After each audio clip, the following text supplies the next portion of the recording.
¿Cómo funciona realmente el deseo femenino? Hay días en los que el deseo aparece con fuerza y otros en los que no está. No porque falte amor ni porque algo se haya roto. La clave está en que la sexualidad femenina no sigue una línea recta, no es constante ni predecible, es más difícil de observar. Y eso ha hecho que muchas veces se interpretara como inestable, contradictoria o imprevisible. Hoy, gracias a la neurociencia y a la psicología evolutiva, podemos empezar a entender por qué el deseo cambia y qué lógica hay detrás. En este episodio hablaremos de la biología del deseo femenino y tomaremos algunas ideas del libro Hormonal de Martin Haselton. Pero ojo, esto no es una reseña. Aquí conectamos ideas, atamos cabos y extraemos conclusiones. Y como siempre, lo haremos de forma clara y sencilla, porque la teoría y las ideas se entienden mejor cuando las abordamos con ejemplos de la vida cotidiana. Mary y Dan están muy enamorados. Llevan unos 3 años juntos. Mary tiene la sensación de que Dan le lee el pensamiento, porque cuando ella se siente vulnerable, Dan le ayuda a salir de allí. En ocasiones, cuando ella necesita ordenar sus ideas y se recoge hacia adentro, él lo percibe enseguida y le concede ese espacio que necesita. Y lo más excitante, cuando Mary siente una chispa en su interior, pequeña, fugaz, casi invisible, Dan sabe reconocerla y, como si lo hubiera detectado antes que ella misma, aviva la llama hasta convertirla en fuego. Mary está convencida de que están hechos el uno para el otro, de que existe algo espiritual, casi mágico, que los une. Pero la realidad es mucho más prosaica de lo que Mary imagina. Dan la ama con la misma reciprocidad, pero esa sincronía nada tiene que ver con el destino ni con las estrellas. Dan es observador, es muy racional y tiene gran facilidad para reconocer patrones. Dan no ha leído Hormonal de Martin Haselton, pero con el tiempo y experiencia ha llegado a conclusiones similares. La sexualidad femenina es compleja, sí, pero no es un continente oscuro como aseguraba Sigmund Freud. Durante gran parte de la historia, se ha intentado comprender el deseo femenino desde marcos religiosos, políticos, filosóficos o científicos, construidos a partir de parámetros masculinos que se consideraban universales. Cuando lo femenino no seguía la linealidad masculina, se la llamó desviación. Cuando fluctuaba, se la llamó inestabilidad. Cuando no encajaba, se la llamó caos. La sexualidad femenina y masculina son asimétricas. El deseo masculino fluctúa a lo largo del día. La testosterona sube y baja, pero como esos cambios son breves y constantes, crean la sensación de un deseo lineal y estable. El deseo femenino, en cambio, se parece más al clima de las 4 estaciones. Cada vez que entra en una nueva estación, todo el paisaje se transforma. El ciclo menstrual se divide en esencia en 2 grandes fases, la fase folicular y la fase lútea. La ovulación marca el punto central. Hoy nos centraremos solo en la fase folicular. Hablaremos de la fase lútea en el próximo episodio. La fase folicular comienza con la menstruación. En la menstruación, el cuerpo pierde el óvulo que no fue fecundado y se desprende de lo que ya no necesita. Es un momento de cierre, de limpieza, de renovación. Después viene la fase proliferativa. Ahí el cuerpo cambia de dirección y se prepara para una nueva ovulación. Durante la fase proliferativa, los estrógenos, unas hormonas sexuales, comienzan a subir de forma más marcada y el deseo femenino tiende a intensificarse. Por eso, en promedio, muchas mujeres se sienten con más energía, más abiertas al contacto, más presentes en su propio cuerpo. Junto a los estrógenos, la testosterona, que solemos asociarla solo a lo masculino, también está presente en el sexo femenino. La testosterona incrementa la iniciativa y la receptividad, hace que la respuesta al estímulo sea más inmediata y aumenta la excitación y el impulso sexual. Hasta aquí la teoría. Ahora sí, volvamos a Dan.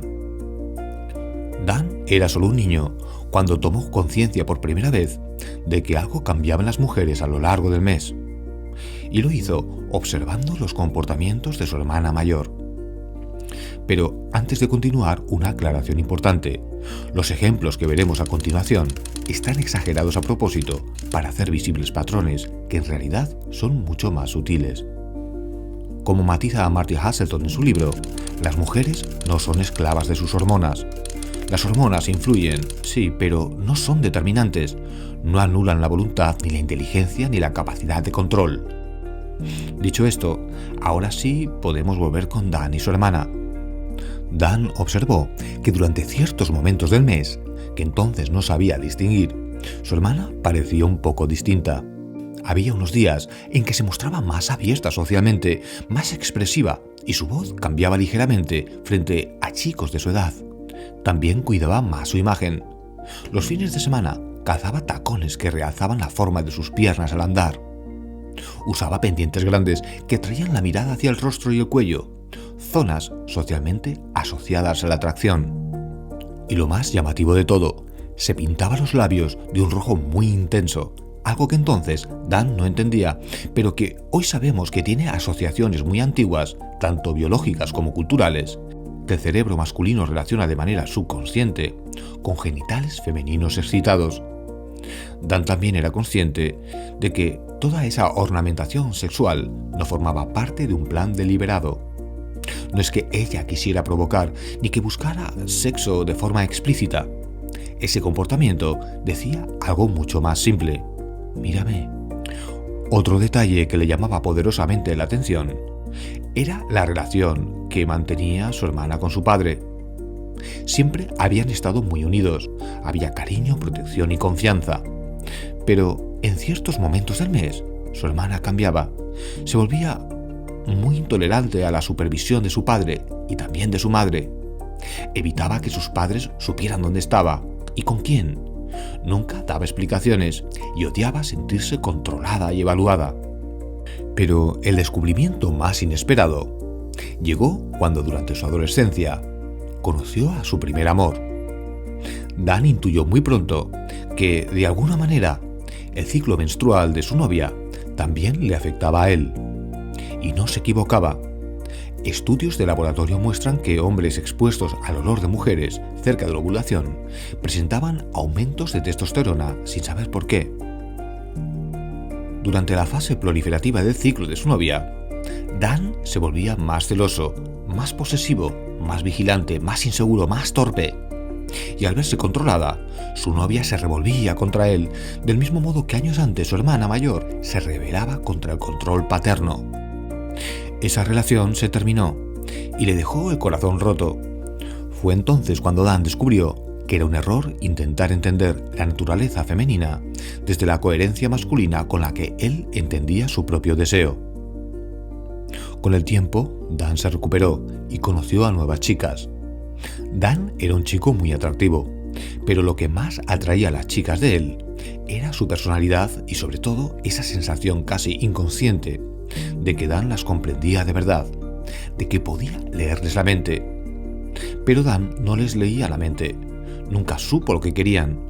Lo que sí sabía era lo que no querían, y eso lo cambia todo. Por ejemplo, un error muy común entre muchos hombres en sus relaciones con las mujeres es creer que si ayer hubo deseo, hoy debería haberlo también. Entonces interpretan ese cambio como un rechazo y exigen coherencia, sin saber que sus reproches los vuelven agobiantes, pesados, invasivos. Y eso apaga el deseo. Otro comportamiento que lo apaga es estar demasiado encima, siempre disponible, siempre presente. El deseo, como cualquier proceso vivo, necesita espacio para mantenerse. No espacio físico, sino espacio psicológico. Cuando alguien está demasiado presente, el mensaje implícito no es «me importas», sino «te estoy vigilando». Otro error muy habitual es creer que el deseo se activa con técnicas de seducción, con frases aprendidas o mediante comportamientos manipulativos ensayados. El cerebro humano, y en promedio el femenino aún más, está especialmente afinado para detectar incongruencias, gestos que no cuadran, tonos que no encajan, microseñales que delatan, y eso genera desconfianza. No es casualidad que uno de los formatos de televisión más populares entre muchas mujeres sea Love Island. En el fondo, el famoso show televisivo no va de juegos de infidelidad. Eso es lo superficial. Va de algo más profundo. Va de desenmascarar al impostor, de saber qué hombre miente, quién exagera, quién es un fraude y quién es realmente auténtico. Mary captó desde el primer momento que Dan no interpretaba ningún papel, por eso se enamoró de él. Otro punto importante, y seguramente el más controvertido, es la idea de que para activar el deseo sexual es necesario la comunicación. Pues bien, eso no es del todo cierto. El deseo sexual no es algo que pueda negociarse de forma racional, del mismo modo que se negocian los términos de un acuerdo. Insisto, la comunicación es fundamental para alimentar el vínculo, pero el deseo sexual nace en otro lugar. El deseo responde a la presencia, al misterio, al tono, al cuerpo, al contexto, a la novedad, a una combinación silenciosa que no se negocia, sino que se siente.